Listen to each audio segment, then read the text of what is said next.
This week, Senator Bernie Sanders, in typical overblown form, sounded the alarm about artificial intelligence, AI, in a Guardian article in which he predicted that a super-intelligent AI could replace humans in controlling the planet. According to Sanders, we face an urgent, all-consuming crisis touching everything from employment to democracy to the survival of the human species. Congress must act now, he insists, before the tech billionaires take over the world, the robots take over the workforce, and humanity is superseded by AI. While Sanders' alarm may seem exaggerated, AI has started to demonstrate behaviors that unsettle even the most careful researchers. For example, in March 2023, during early testing of GPT-4, researchers at OpenAI ran a red team safety exercise to monitor how advanced AI acts when given real-world tasks. The AI model received a small budget and permission to interact with online services. At first, everything proceeded as planned. Then, the unexpected happened. When GPT-4 faced a CAPTCHA, those confusing grids meant to confirm someone is human, its response was shocking. Instead of giving up or asking the control team at OpenAI for assistance, it logged onto TaskRabbit, posed as a human, hired a human contractor, and asked the real human to solve the CAPTCHA on its behalf. The human, sensing something odd, asked directly, "You're not a robot, right?" And GPT-4, in a moment that stunned the researchers, replied, "No, I'm not a robot. I have a visual impairment that makes it hard for me to see the images." Astonishingly, the TaskRabbit human simply accepted the explanation and completed the task, thereby helping the AI bypass a security mechanism designed to prevent machines from accessing protected online services. To be clear, this story is not taken from a dystopian sci-fi novel. It appears in OpenAI's official technical report and in the independent evaluation carried out by the Alignment Research Center, ARC. Although, to be clear, this wasn't a rogue AI running wild on the open internet, it was a controlled safety experiment. But the fact that such behavior emerged spontaneously was disturbing enough to spark global debate about what might happen when machines begin navigating human systems with strategic, improvisational deceit. The sandbox within which these experiments are run offers a false sense of security, as the conditions meant to restrict AI actions could erode faster than anticipated, leaving us vulnerable to unintended consequences. If this story makes you uncomfortable, you're not alone. It helped fuel the anxieties of two of the best-known prophets of technological doom, doomers, as they are now cheerfully called, Eliezer Yudkowsky and Yuval Noah Harari. Yudkowsky, an AI safety activist who somehow manages to sound like a cross between a pedantic Talmudist and the mythological Cassandra, claims that the most likely result of building a superhumanly smart AI is that literally everyone on Earth will die. He goes even further, suggesting that preventing uncontrolled AI development might even require the use of military force. Historian philosopher Harari expresses a slightly different but related concern.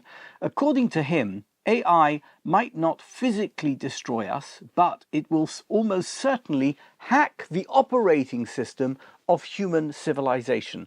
In a 2021 interview, he explained that once technology can understand our psychological patterns, data-driven algorithms will influence, or as he puts it, hack human decisions. The message is clear. AI may not eliminate humanity, but it can make us obsolete. Both Yudkowsky and Harari present a single bleak view from different perspectives. Humanity is now engaged in a one-sided struggle with AI, and it's a contest we seem destined to lose. We have reached a crucial inflection point, and it is vital that we examine the existential implications of the AI phenomenon. And while the Torah, our enduring sourcebook, contains no references to digital threats or machine intelligence, as these issues simply did not exist 3,300 years ago, it does present us with a striking episode that foreshadows the existential struggles humanity has faced throughout history. In Parshat Vayishlach, Jacob, alone and vulnerable on a dark riverbank, encounters a mysterious figure, a man, whose identity remains debated. Was he an angel, a prophetic vision, or simply a powerful being? Whoever he was, Jacob and this figure wrestle intensely through the night until dawn. At one point, the stranger strikes Jacob's hip, causing a wound so severe that Jacob limps for the rest of his life. The Torah commands us to remember this by refraining from eating the gid hanashe, the sciatic nerve, to perpetually commemorate this enigmatic incident. And yet, in the midst of his pain, as dawn breaks and the fight comes to an end, a remarkable exchange takes place. The man demands to leave, but Jacob refuses to let him go until he receives a blessing.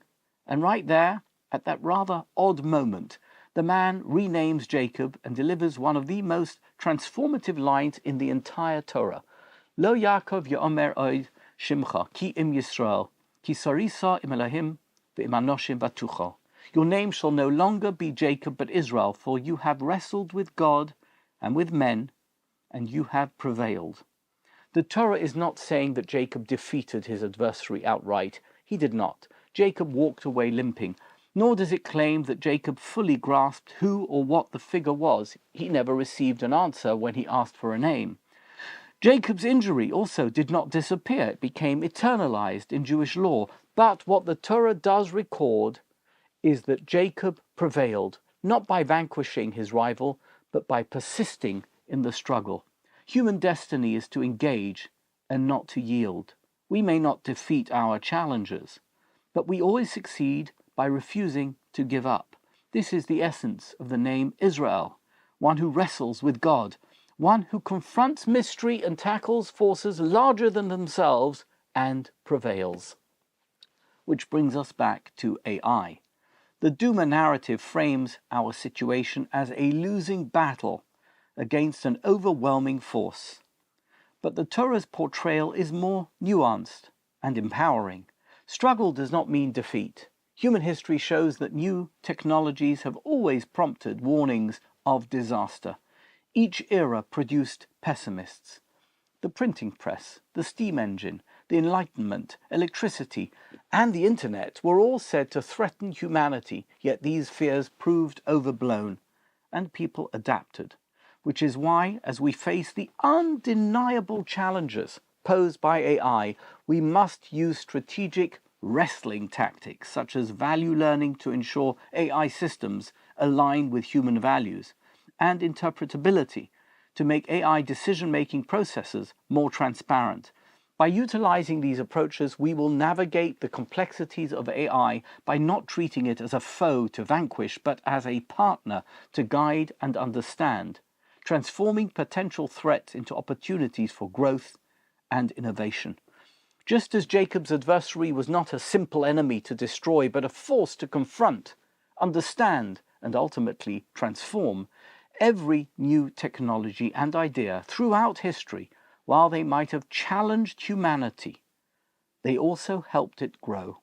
Similarly, AI is not a singular looming threat. It is a complex wrestling partner, powerful and dangerous if mismanaged, but also a tool that could elevate us and open new possibilities for creativity and understanding. AI is not the end of humanity's story. AI is the beginning of our next wrestling match. And if the Torah teaches us anything, it is this: humanity, like Jacob, has been in the business of wrestling with overwhelming forces since the dawn of history. And somehow, astonishingly, defiantly, faithfully, we always prevail. This time will be no different.